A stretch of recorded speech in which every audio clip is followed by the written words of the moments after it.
um, so basically tonight we're just going to be looking at a little bit more macro plays. I think this is the scrim that I came to on Wednesday, um, and there were definitely more team-wide things that I wanted to touch on in this VOD review.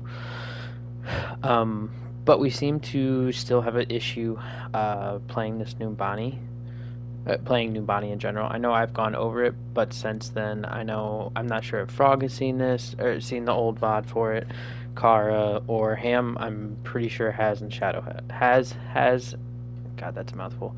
SPB and Shadow have seen the VOD review. I'm pretty sure, but we'll just kind of touch into it, go over it again for either people that are new or didn't see uh, um, the last VOD. So kind of going into this point on defense, me personally, this is one of my favorite maps to play. With in a Winston comp. The reason being is when you're on defense,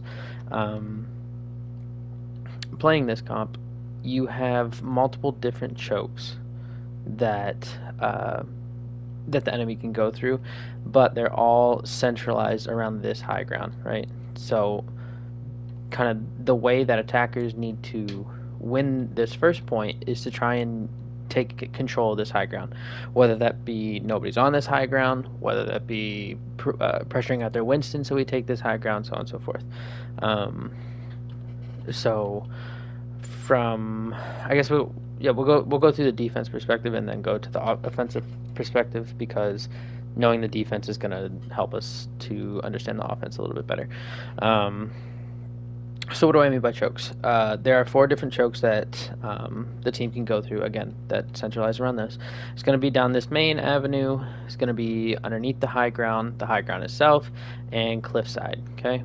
So with that being said, kind of how positioning goes is kind of how the enemy team is positioned right now.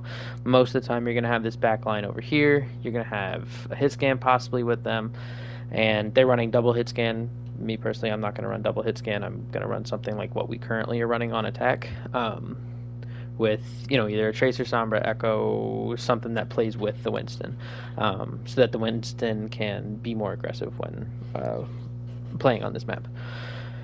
The reason why this high ground control is so important for the defense is that if our team decides to rotate through main, let's say it could be on a brawl comp, it could just be our backline walking through, or even our the bulk of our force of our front line. If they walk down this way, Winston doesn't have to use any kind of mobility to jump on the enemy. Once they walk forward, he literally just drops down, tases, puts bubble, gets cleave, so on and so forth. Once he starts to get in danger, then he can leap out. Up here, if they decide to walk through this choke, all Winston has to do, same thing, same routine. He tases, he bubbles, gets his cleave, so on and so forth. He drops down once he's low. Okay, not using any and not using his leap in that situation at all. Once he drops down, he gets healed up, hopefully from our Ana. They might push out a little bit. Once they push out, he jumps right back up, right in their face again, full health, bubbles, maybe 3 seconds off cooldown. It doesn't take a lot, right? And if the enemy decides to push forward and try to chase him, now the enemy's out in the open, they have nowhere to hide to. That's where our Ana, our hit scan, our other DPS can capitalize on whoever drops to try to kill him. And then the Winston literally just keeps doing that over and over until we start to get picks or something opens up. Also a great spot for Ana to get nade on that one. So down here, same thing as this middle. The other 3 chokes are going to be the same thing as that top choke. If they decide to come down lane, he's gonna meet them here. He literally just has to drop off high ground, tase, bubble, leaps out when he's in danger. Same thing here. And if they go this cliffside, which is going to limit the sight line for possibly our hit scan or our backline in general if they come through this main choke, or not this main choke, this side angle. But the Winston still does the same thing where he's poking them the entire time. So like I said, that's why breaking through this first point can be difficult if you don't control this top high ground on the right. So how do we go about that? We will go ahead and play. When I was watching the scrim in person, I was calling for us to pressure out the Winston before we even did anything. Before we could make a dive further onto point, we had to make sure we're pressuring out the Winston to the point where he either makes a mistake or he can't stay in here long enough. Because there might be a point where if a team does this right, and the Winston has free reign over all 4 of these chokes constantly. If you do enough damage to him, if you move quick enough after doing damage to him, so on and so forth, that Winston's not going to be able to re-engage safely. Or he's just going to have to leap back to his team and get healed up, wait for his CDs to come back. So the big point is to try and get rid of this Winston from this high ground. So with the comp that we currently have, a way to do that would be, maybe Ham comes this way while has, if he's on Widow, if he's on Ashe, whoever, peeks that top high ground. Our Echo can try to fly up this cliffside, or, you could switch the 2 DPS together, something like that, while our backline rotates to this top area. If the Winston decides to push all the way out here to our backline, that's just a mistake from the Winston. He's too far forward. He's not getting any support from his team, and our backline can handle a Winston all by himself. Should be able to handle a Winston all by themselves. So yeah, just got to pressure the Winston out here, and as the backline moves, and as everyone's in position, again, like I said, Winston down here, hit scan up there, Echo on the right, and backline pushing up. As we're ready to dive, everyone kind of collapses on the same target. Winston will jump up, possibly bubbling their Winston so he doesn't get support from their Anakiri. Our backline moves forward to help our Winston and DPS, as well as trying to do damage to him. Our hit scan can peek up here, so he can do damage on the Winston, or anyone that tries to walk up this walkway to help him, or the DPS that sits back here with him. And then same thing for Shadow. He pops up, starts doing damage to the Winston, maybe throwing a couple shots at the backline to get them to peek behind the corner. Which, here, we'll kind of go into how well we did this or not. So currently we're not taking we're not taking different angles. Okay, that's another mistake. We went in while our DPS was sleeping. We can't that's one less person to help us out here. We shouldn't really be trying to go in right now. And that was a little bit of a late dive from Shadow. Shadow goes on the wrong target. Ham's all alone. This Winston literally sits up here for free, just has to use bubble. Ham's low, Ham dies. And the reason is because Shadow wasn't helping him out, neither was Haz, because Haz was sleeping. And now we're just staggering.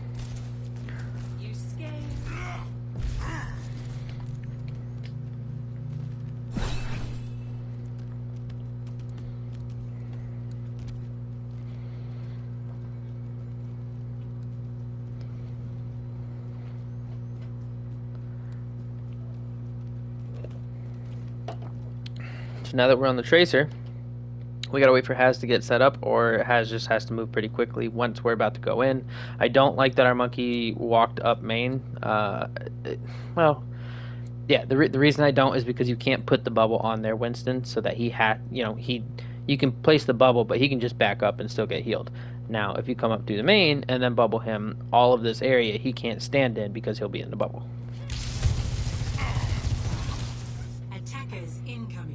Motherfucker.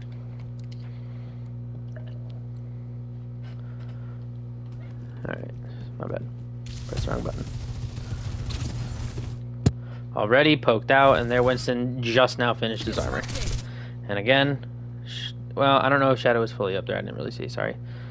He might have been throwing a couple shots at him, which is why he's so low. But he drops down, gives us a second to heal up, gets his bubble, goes back in on the back line. Drops down, waiting for CDs to come back. Looks like we have control of the high ground. So far, so good. Both DPS get picked off. Okay, once we take this high ground, we need to stabilize, and then we can do something that Ham's trying to do right now. Now, if neither of our DPS had died, one Ham, you probably could have gone on to the Ashe here instead, just because they're more isolated and their supports are pretty stacked up on each other right now. But once we take this high ground, then we can push out and move on from there. We can jump on their back line. We can jump on the hit scan that plays over here if they do play over here. Even the Sojourn, whatever. But we have to stabilize first before we can push forwards. When I mean stabilize, I mean get the necessary CDs back to be able to win the next engagement. So now that we're down both DPS, all we have is our supports right now. Frog gets picked, watch fight.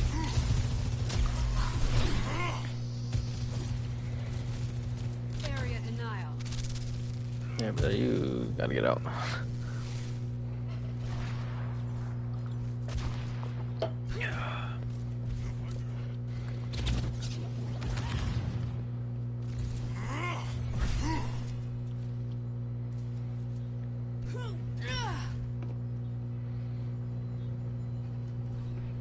Where's our tracer? Oh, shit, tracer's over here. That's right, I remember the tracer. Yeah, has dice here.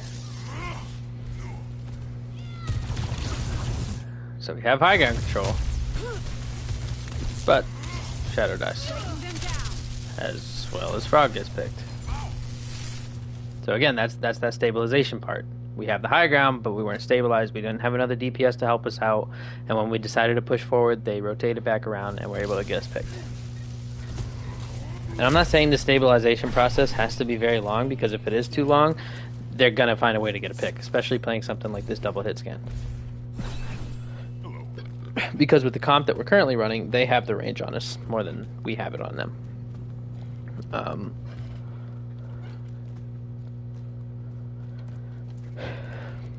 So we'll go into this next part.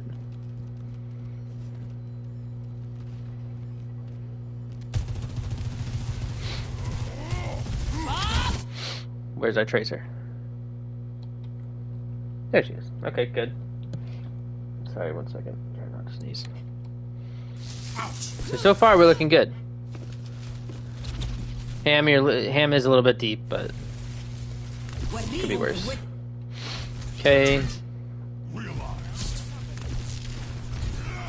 But see, we still didn't remove the Winston. I know we tried to, but their DPS got the pick. And against double hit scan, I realize how hard that's going to be to try to get him off this high ground.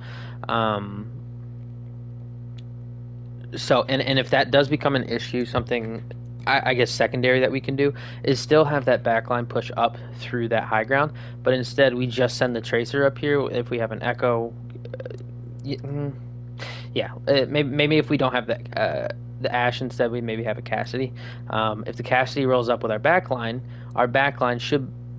plus the Cassidy should be able to still remove the Winston, if not keep him preoccupied enough while our Tracer Winston, our Echo Winston, decides to dive the backline, so they're not giving support to the Winston, meaning he can't stay in as long as he has been this entire fight. That's if it's getting hard to control this high ground, and if that monkey's just getting all the support and their DPS are getting picks like they are, that might be a different play that we could do. 60 seconds. Oh. Not so fast.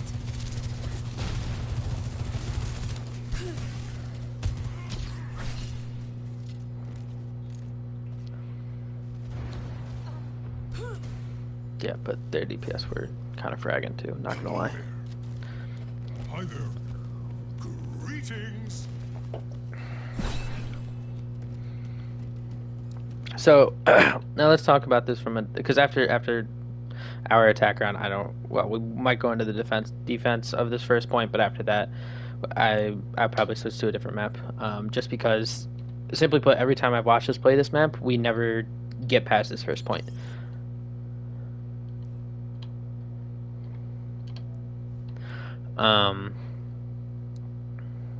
Yeah, so I'll go into the defense as well here in a minute.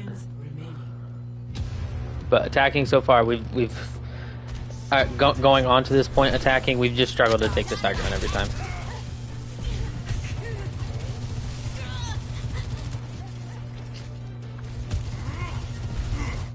Okay, that's big. He used leap. We can capitalize on him now. Good bubble. We nano. We send him forward. The Winston drops. He's going to take a second.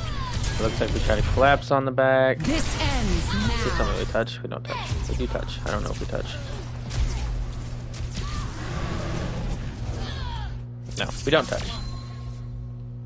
Big yikes.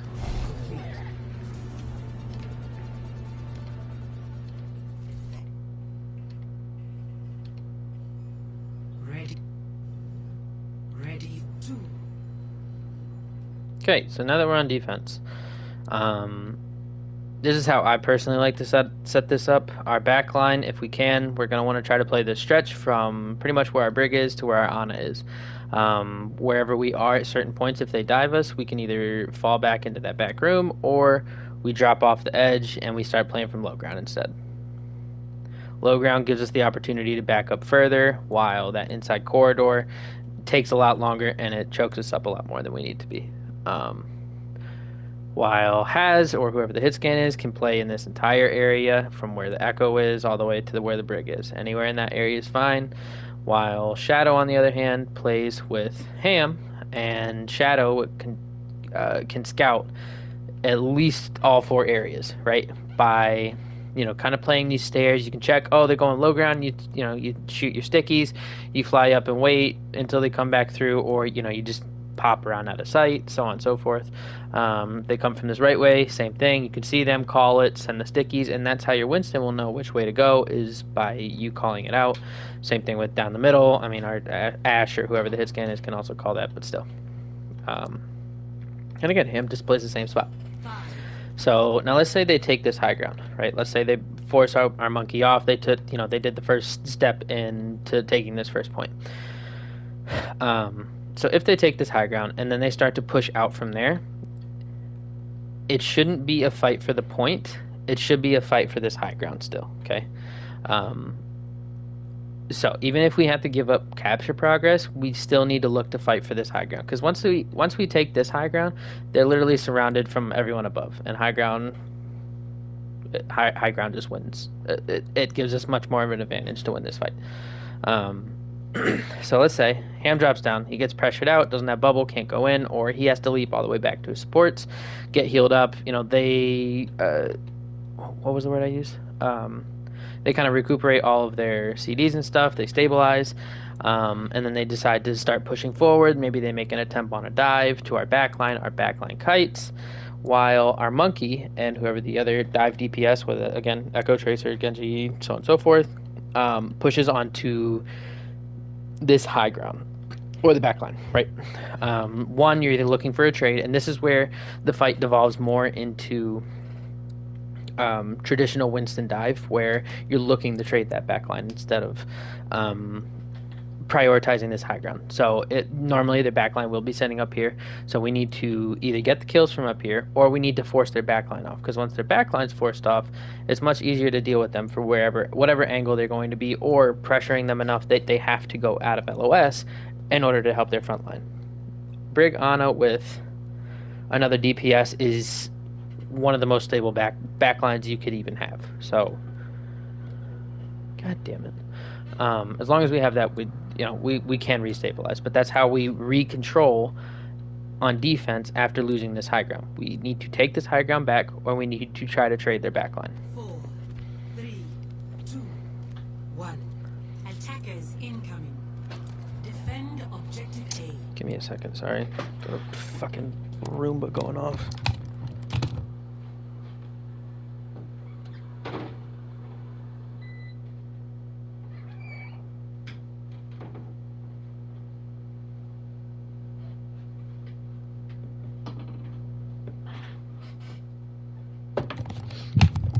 Okay, my bad.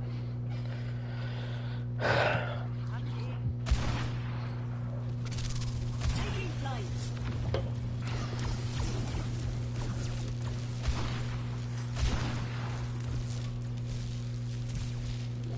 On the move. Shadow, be careful. Also, if they decide to come up main like this, we're trading backlines. Our backline is much more safe if we can kite back. Theirs is not, because hopefully we are more set up to jump in on them. So let's see what we get. Slow down a little bit. Good. Their monkey messes up because Frog knocks him back. Good knock. Our monkey tries to go in to trade, but Shadow's not with him. So our monkey either needs to know this, like, and play a little bit safer. 1 second, sorry. And our monkey needs to play a little bit more safe, using bubble, but getting out early enough that he doesn't chunk all of his damage, and it needs to take him longer than needed to heal back up. If he doesn't have follow up with him, because right now he doesn't have nano, he doesn't have anti, he doesn't have primal, nothing. So he cannot stay in this fight for very long. So since our echo is not with him, so we do get the trade.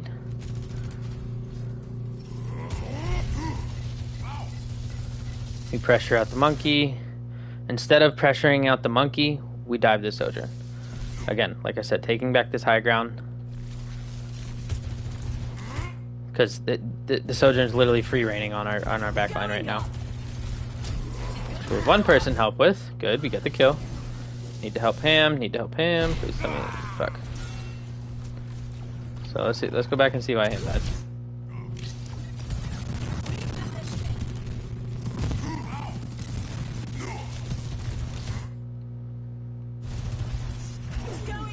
Okay, he's a little deep. Places bubble. He used leap to go in. So that's more of an individual mistake. One went too far where supports couldn't see him. Didn't have all of his CDs back. Didn't have his armor back. He wasn't healed up. Instead, he tried to trade a backline when instead he should have gone onto the Sojourn. So, but we did get a good trade off on that. They are still down 2, I believe. Yeah, they're still down 2. So we can stabilize here. Just Shadow again. It's the corner peeking. You going this far forward, it's gonna get you killed. So we are now down 2 people. They have reinforcements coming back. They're on us back. They have their DPS. They're up 1. We need to completely kite back, whether that means dropping off this high ground and waiting for our team to come back, or posting up in this back hallway until our team comes back, and then we can re-attack. And the reason, it's almost like you're trying to bait them. If you go into this back hallway, we're down 2 people, we're down our front line. We cannot currently contest point, which we definitely should not be contesting point. If they decide to jump up on us, all we have to do is back up into this corridor, especially since they're running double hit scan. And the only person that's really going to chase us is Winston and maybe a Sojourn. Possibly, maybe the Winston and Kiri, but maybe a Sojourn. Either way, it'll be whoever of those 3 come up here. It'll still be at most a 3-on-3, which we have 2 supports backing us. By backing up this way, that's almost like us kiting, but it's kiting a bait. And what I mean by kiting a bait is, while you're kiting away from their dive, backing up from point, not taking any extra damage, they're going to try to jump up here to claim this high ground. While us coming back, we throw a couple shots there. Winston might try to get a little greedy since he knows, okay, we're up 1, we're up 2. I can get a little greedy here. I can try to look for more trades. They're not going to have much backup. Obviously, you see 5v1, 4v1, 5v3, 4v3. Once you see that, you're like, oh, okay, we have the advantage. We have numbers. We can do more damage. Him coming up here, he's not going to have any support. He's not going to have any damage. And if he does come up here, we burn him down. We force him to use CDs, so on and so forth, right? Meaning, once he uses those CDs, if our team comes back, less protection he's going to have, less impact that he's going to have. But that means we have to give him capture progress. But that's just kind of the give and take of hybrid points like this.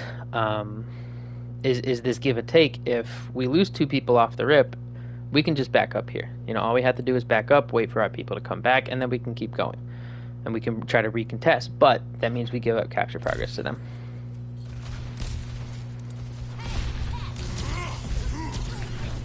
Haz was a little greedy. What you were trying to look for the trade, that's fine, but you could have done that from where our brig was, not necessarily out that far away. And look, that's already 2 people that go up there. They're Winston. Is he about to jump up there? Probably is in a second. But still, even if that Winston hadn't gone up there, that's 2 people that we could have killed with 3 of us in there. If Ash didn't die, the monkey probably would have jumped in there. Please drop, please drop, please drop. Good.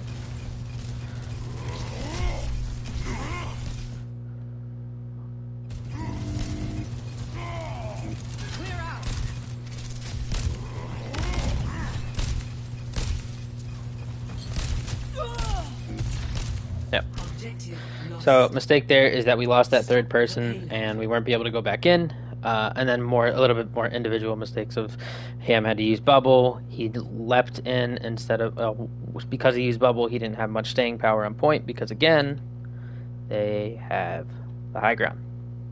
So we did jump up when Ham did jump. He jumped on this bridge. I would have saved the cooldown, just walked up passively, and then jumped on the high ground instead. Again, Winston doesn't necessarily need to peel for his backline, at least against another Winston, right? That's what he did. In doing so, yeah, he tickled the Winston, got him a little bit lower, but they were still able to take this high ground and keep this high ground because we didn't contest them at all. Instead, I already touched on it. He passively walks forward, jumps up to the high ground, takes control of this high ground. Our backline just kites back, pressures out the monkey, makes him drop, get him healing, and then our backline can start pushing forward. And again, then we'd have both high grounds. So hopefully this kind of breaks down the point a little bit better, and I hope we can try to play this point better because, like I said, we haven't made it past attack, I think, once anytime I VOD reviewed and watched it, unless it was, just a shit scrim where we've, easy washed. If you have any questions about this map, please let me know. There are similar hybrid maps to this, but when we come across them, we'll try to touch on it then. So, otherwise, different map. Excuse me.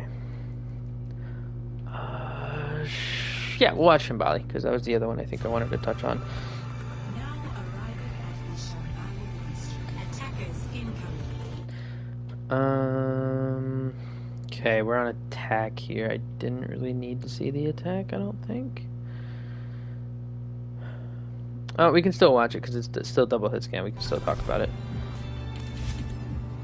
So, coming into this map, we're playing double hit scan with a SIG.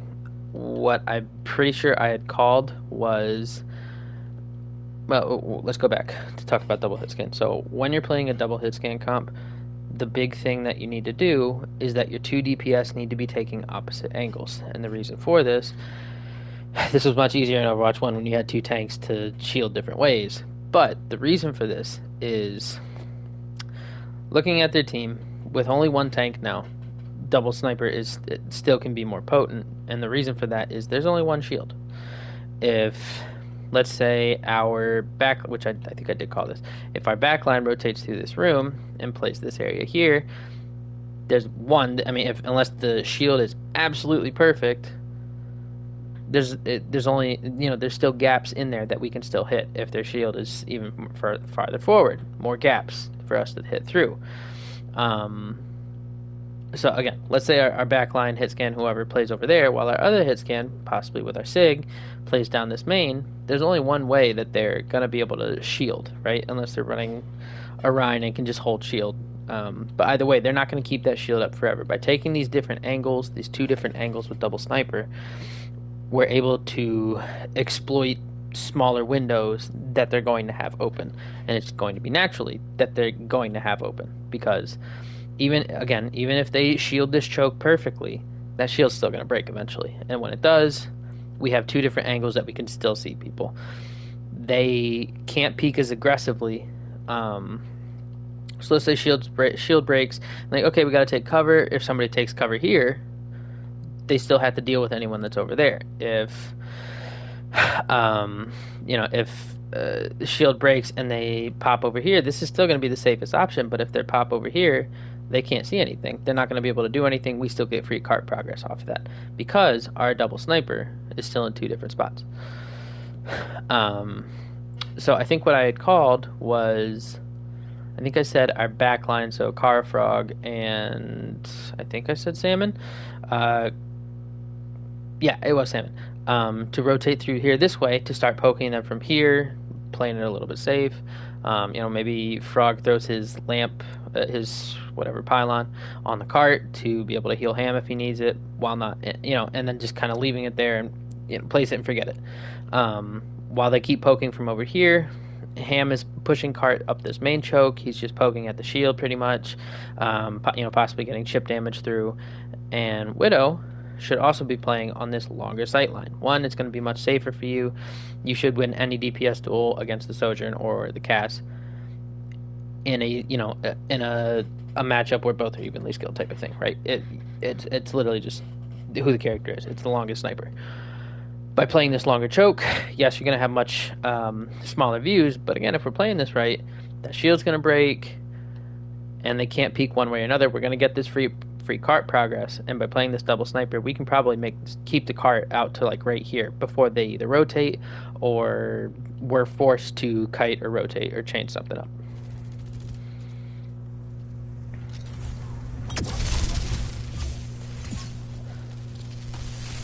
So what do we do?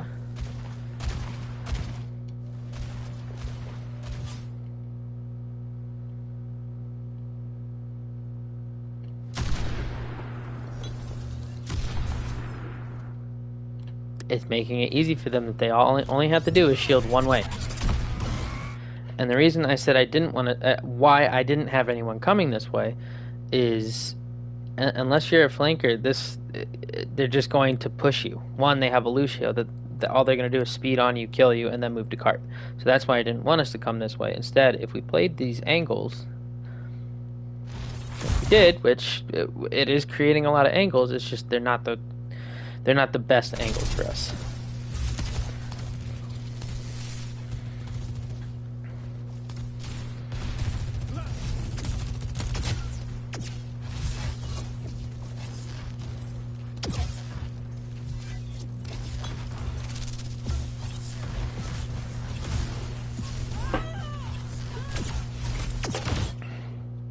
So, for some reason, they were dumb and didn't, amp on to one person or another, whether that be Salmon or our black backline over here.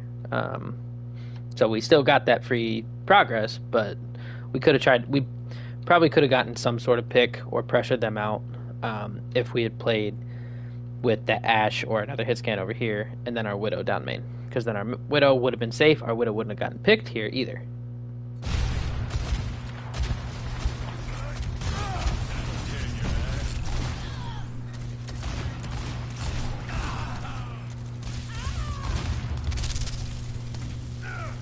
Okay, let's see where they position. So now that the card's farther back, they don't want to risk back cap, so they're going to switch up their positioning to playing over here. I'm glad we made the tracers. I'm fine with the tracer swap, but we, again, still could have used this double sniper here. But this time, the angles changed to, maybe the Ashe plays over here with the main group of our team, which would be the backline and our tank. We playing over here, we're fighting them up close. While Haz takes this high ground, pokes at a different angle. Again, their Sig's going to want to try to shield as much as possible from their main group, but the Widow will still have free reign over here. If she's, peeking from up here, let's say she's peeking over here, she has free reign. It's a different angle that, is free. But let's see how we do it. Well, plus the cast is up here, but he does kite. So now, high ground's completely free.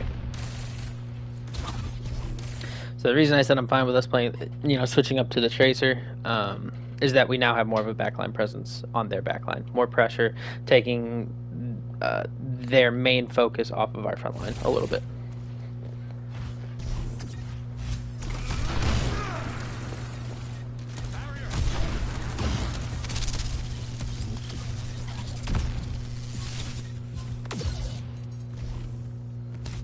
Okay.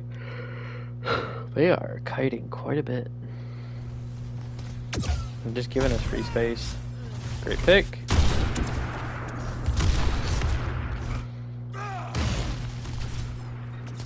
So Haz, again, once we start pushing through here, when they kite all the way back, hopefully we get the kill on the Lucio. Same thing happens. You take a different angle. You can take this angle over here and try to get picks while the rest of our team either controls this room, we play cart and we're playing from this corner. Either way, that Sig shield is not big enough to block for both you and their team.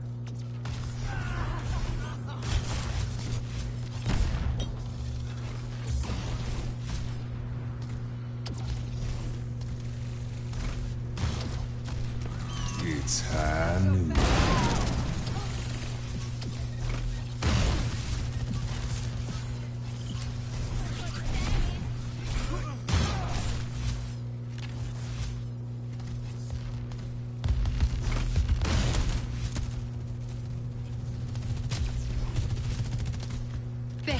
n'échappe à mon regard.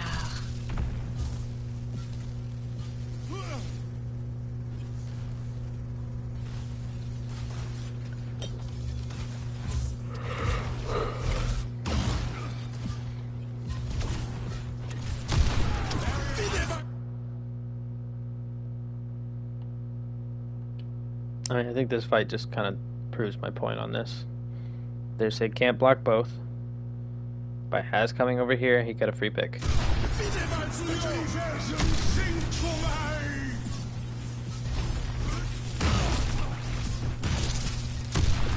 This ends now.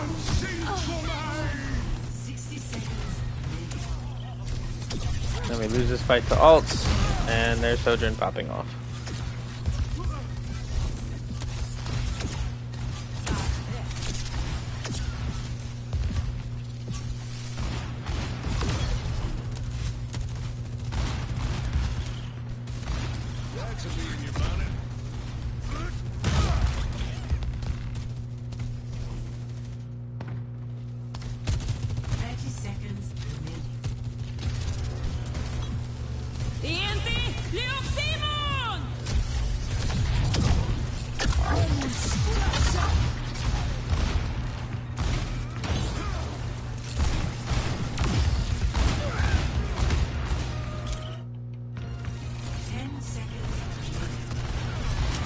It's high noon.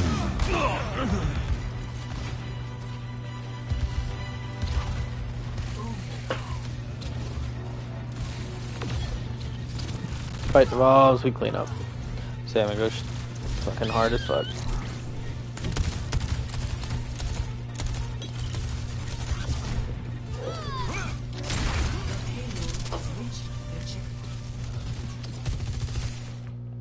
So I think we're done with double sniper at this point. Comp's kind of changed up a little bit, so we're gonna go on to our defense.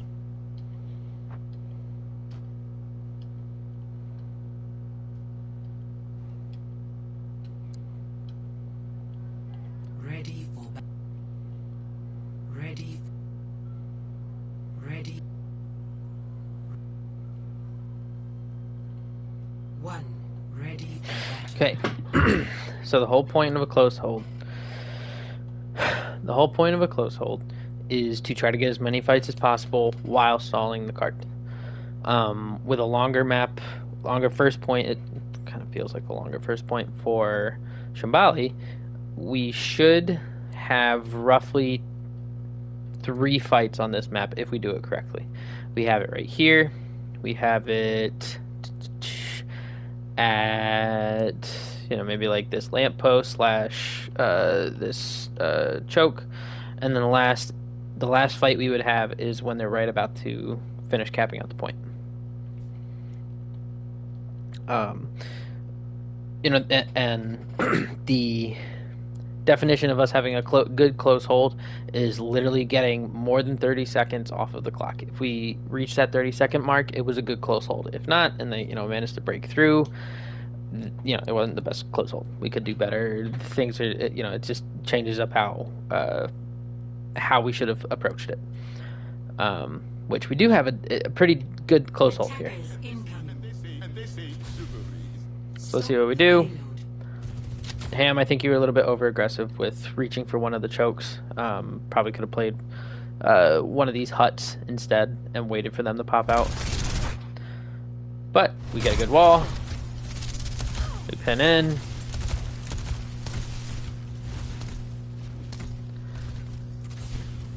So somebody had asked me about playing this cart area. I think it was Has. If he should be playing this cart area. The only reason I'm not a big fan of holding this cart is if they have a widow, our area of engagement is going to be anything from this wall towards the cart. Anything past this, unless they're like we're up 2 people, we don't really want to push into this area. And if you were to play cart, you or Kara, let's say, all the widow has to do is peek one of these ways, and then it just takes one wrong peek from you for them to take your head off. So that's why I'm not a big fan of somebody playing cart here. That's why if we play this wall, it's going to be a lot harder for the widow to get a pick. Maybe she gets a really good jump shot, but otherwise, you're more or less untouchable until the rest of our team gets dealt with.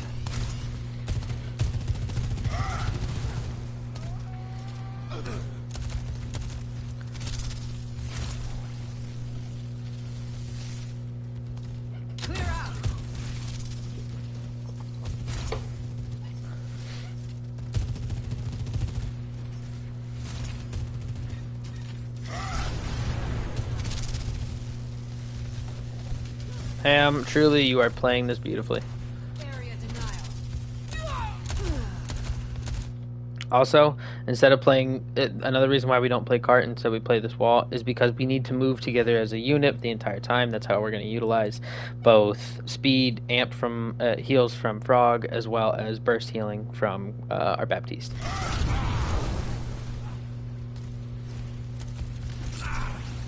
So, now the question is they were able to get 2 picks. We overextend here and try to chase this down.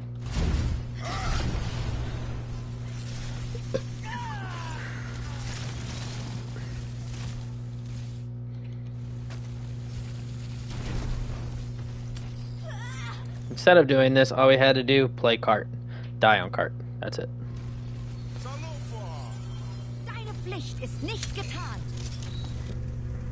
And now they got this weird ass comp that they really don't want to play. They don't have any kiting potential, and with us approaching the fight, it's going to be more beneficial for us to have that Lucio to jump on them and chase them down, because they can't back up. They can't, but you know, it's going to be less slower. We'll be able to catch up to them.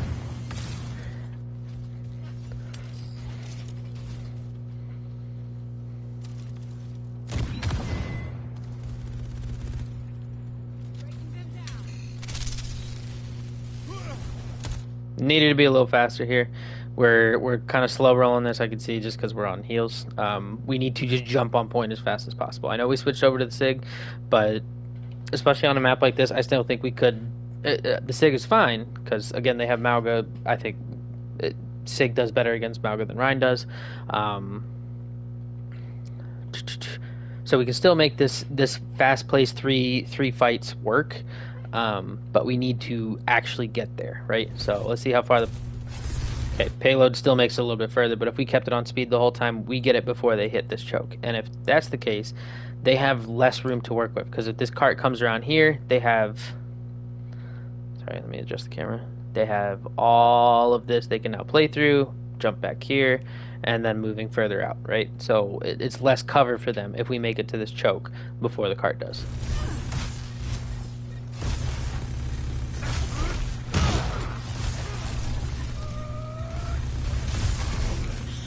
Good wall.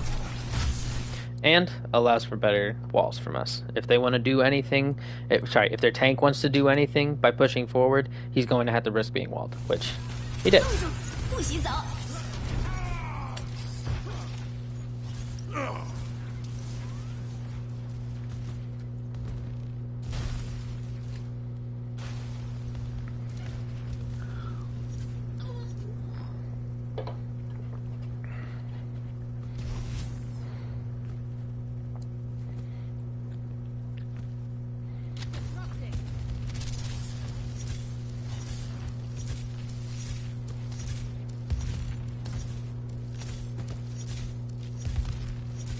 I will just say be careful with them having a Mei. He can easily wall you off here.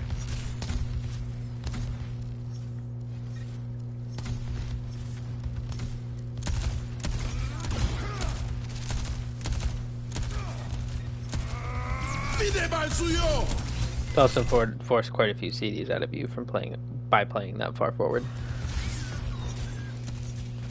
Good window, and Haz, you're doing a great job. You're playing a different angle here. I don't mind this. A different angle that's much more safe.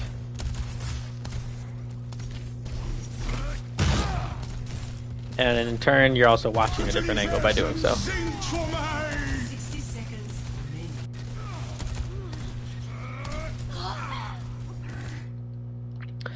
remaining. So, anyone know the issue here of why this failed? Biggest issue is we pushed too far out. With us having this Mei here, we want to keep holding this choke so that we can utilize the wall. If not, we might as well just swap off the Mei to something else. And anyone notice the second mistake? Second mistake is we didn't die on cart.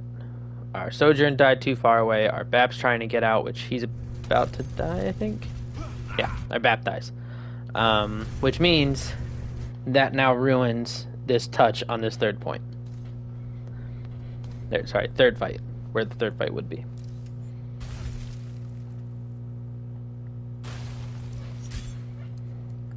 Which would have been, this last touch would have been fat as fuck if we did touch. We have beat, we can beat engage and just push forward. With us beat engaging, they're going to start to panic. They're going to use ults. And with how many ults they have, even if we don't stop the cart here, that's going to be better for us leading into the second point because then they won't have ults to snowball the fight. And just by using beat, we're able to do, we're able to do better. So Frog should, so hopefully that kind of explains why close holding and how to close hold. This also works for maps like Havana. To a degree, I guess it could work for Rialto as well. Dorado, you don't tend to see these close holds very often. If it is, you're just looking to hold in that one tiny room with like a May Rhine strat. Route 66, you might be able to do it, but again, it's still not as long as a point like Havana or Shambali is. So just to kind of recap this, these close hold fights, we need to move fast. We need to try to play chokes if we're going to run a May. What was the other thing I was missing? And we need to die on cart. Okay, where everyone is trying to die on cart. We're literally trying to just stop up this cart as much as possible while living as long as we can. If we win fights from it, even better. And I would say, don't be afraid to commit some ults to it either, to try and win the fight, because obviously that's going to prolong, this forward hold even more. So, otherwise, if you guys have any questions on double shield poke, or not double shield, God, that dates me.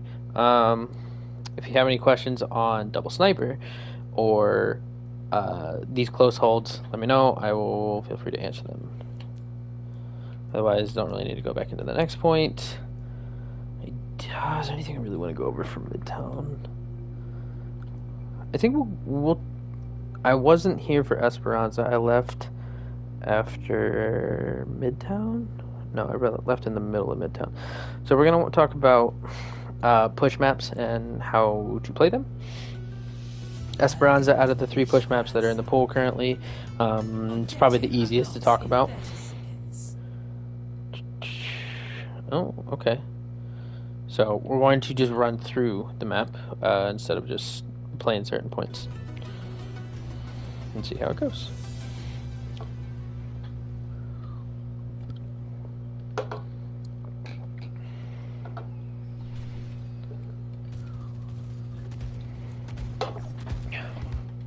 And of course we don't take the fight over here. Nice.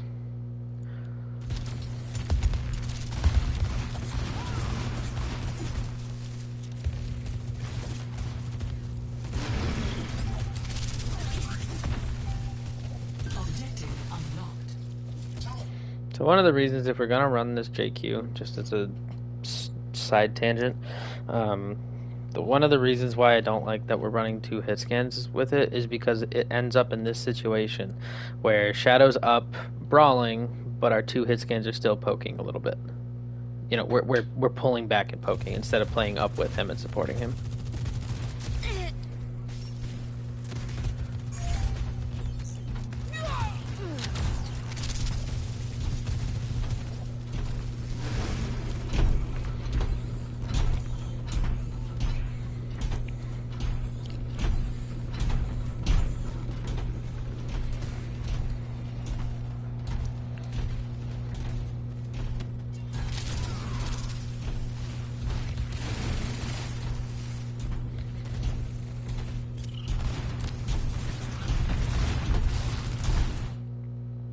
So what I specifically wanted to talk about with push maps has to do with it's definitely more specific things, but mainly it has to do after we get the checkpoint and how we should be trying to be taking these fights. So I might comment here on there on some of this play, but for now, we haven't gotten to anything that I want to talk about yet.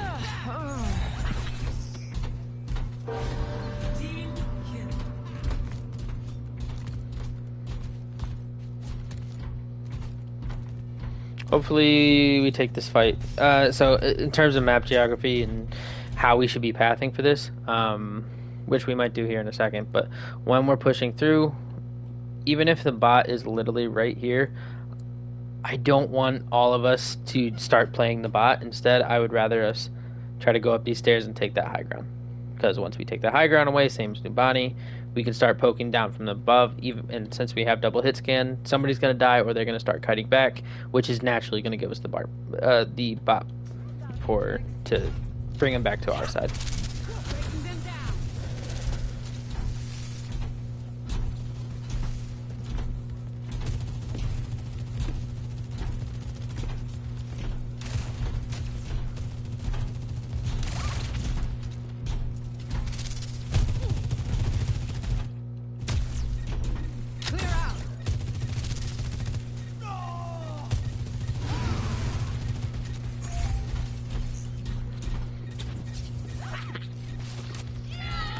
Damn. Okay, Salmon.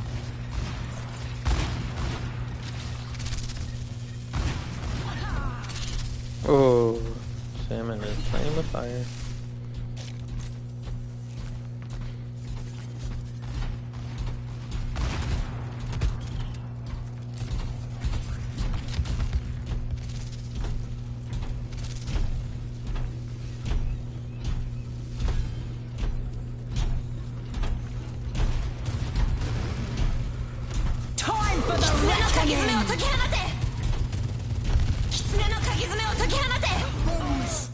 Good, we got the bot progress.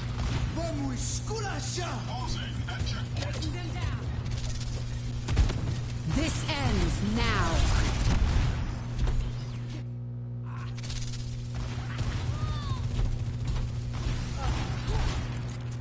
Okay, we still might win this.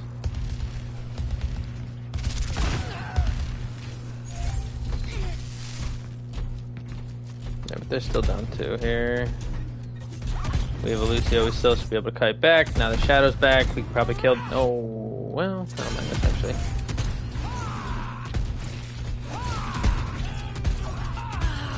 Nice. So, great point.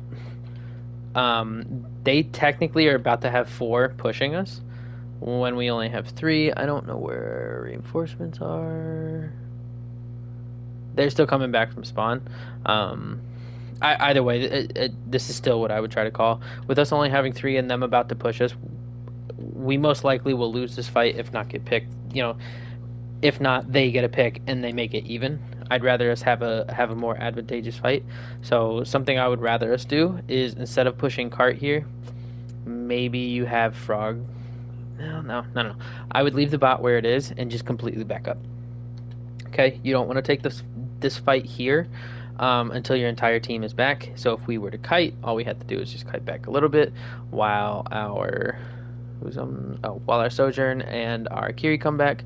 Once our Kiri and Sojourn come back, we can take this high ground, and then we have high ground control. They have to push into our high ground and take our high ground. Otherwise, we can just free fire on the point and stop them up.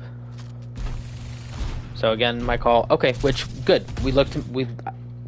I'm even more fine with that rotation instead. If we all wanted to back up into this corridor, group up with our team, and then we can push back out. But it looks like they don't want to push, even with numbers advantage. Wouldn't have been for long, but... So let's say that everything I just said can still apply, it's just if they had numbers. If they pushed with better numbers and actually pushed. Playing a little bit too aggressive. It's okay. This ends now.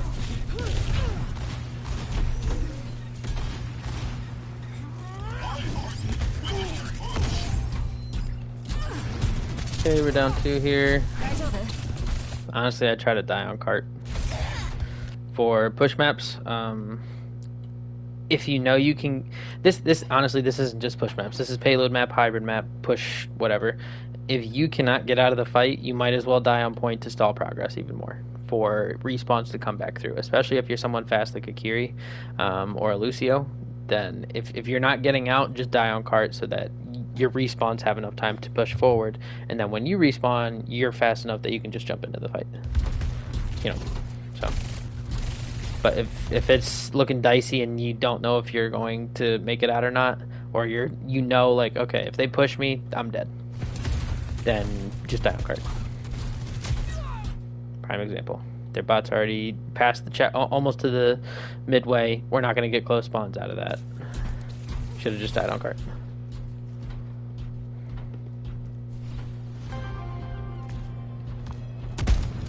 Frog, you're at the wrong spawn, bud. You're at the wrong spawn, bud.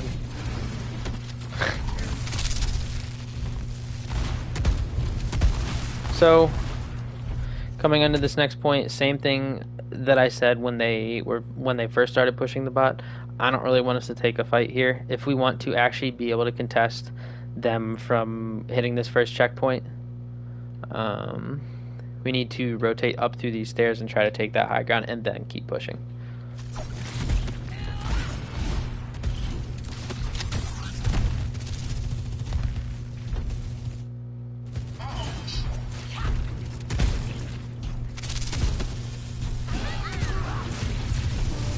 And we could have done that before we had that respawn back with our Sojourn. Now they got the butt scratch. Again, if they had played this fight better, they would be at a numbers disadvantage because we are pushing in to an enemy that controls high ground. But comparatively, when I first started to say that we need to push high ground right about where their Junker Queen is, we probably could have made it if we, speed boost, go up to their high ground. We could have taken their high ground and then pushed down on the cart. Because then, again, like I said, we would control the high ground. They wouldn't have been able to poke at us. Oh, never mind. They do win the fight. Because that Sojourn is free firing.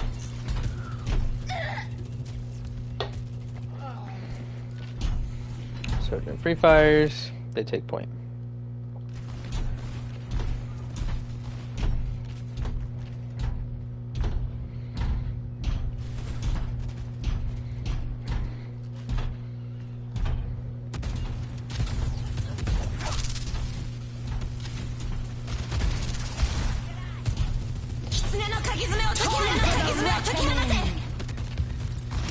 It's time. This ends now.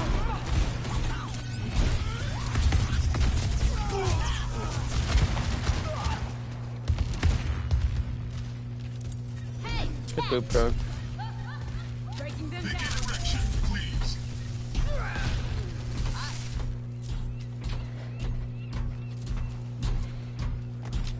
Oh, god damn it. Sorry, thumb slipped over.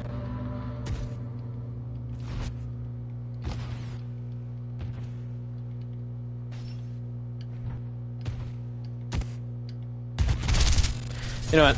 Is there anything else I really wanted to cover? So another thing that I'll just kind of touch on right now, because I don't know if we'll even be able to get to that. Let's say we have two people that die in the fight, but the bot is, let's say, right at this crosswalk. Okay, the bot's right here, and we're down 2 or 3 people. We won the fight though. Okay, with them coming back on respawns, I would much rather us set ourselves up better for the next fight than try to get early progress and end up getting picked while our team is almost regrouping with us. Instead, I would rather have us just leave the bot, walk away, and instead try to set up at a more advantageous spot where taking the next fight is going to be better, which of course is going to be this high ground position. So if that bot is at the crosswalk, we're down 2 people, let's say Salmon and Frog died. All the rest of us literally just kite back. We take this high ground, we wait for our team to group. They're going to naturally push the bot, start pushing it forward, and once they do, then we can jump in on them with high ground control. We just gave ourselves a better fight compared to, let's say we don't. We leave the bot at the crosswalk. We try to get extra push. Maybe we make it right here, where it then turns out to be they have a little bit more of a high ground. They have a couple flank angles that they can now play. And as they start to push forward, let's say those 3 people who didn't die, they start to kite back. They kite back. And let's say our team finally meets up with us at this green thing right here. With doing that, we then just have a neutral fight on our hands, where they're pushing the bot, coming at us, and we're going towards them. This is just a straight up neutral fight, compared that we may potentially lose, compared to being up here on that high ground where we're giving us those odds. I guess easiest way to put this is thinking of it as like an odds game. By pushing this bot further, let's say we don't get one of those 3 people don't get picked, we're playing a 50-50 out on staging the fight currently right here. We're playing this at a 50-50%, right? Compared to if we just take the high ground, where we might be playing this next fight at a 60-40 because we have that high ground. That gives us that extra 10% to naturally win the fight. Get rid of alts. We're not talking about alts here. We're just straight up neutral fight. By having this high ground, we then switch the odds to a 60-40 in our favor. Other than that, I think I kind of covered the rest of push and how to kind of play the map. There's not many teams at this level that even play push like this, and because of that, if you guys just play push like I just explained it to you, again, if we're talking odds here, that's going to increase your odds at winning this map by so much more, because they're going to make the mistakes that I told you guys. They're going to make the mistakes of the bad examples I use in this VOD review throughout this map. So if you play push correctly, you will have a much higher success rate on this map. Not to say that you don't already.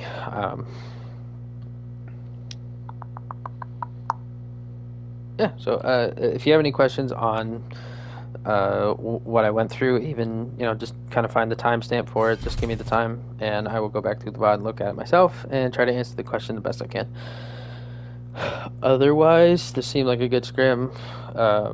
Regardless of the final score, we still played really well. So other than that, I'm gonna end stream. GG guys.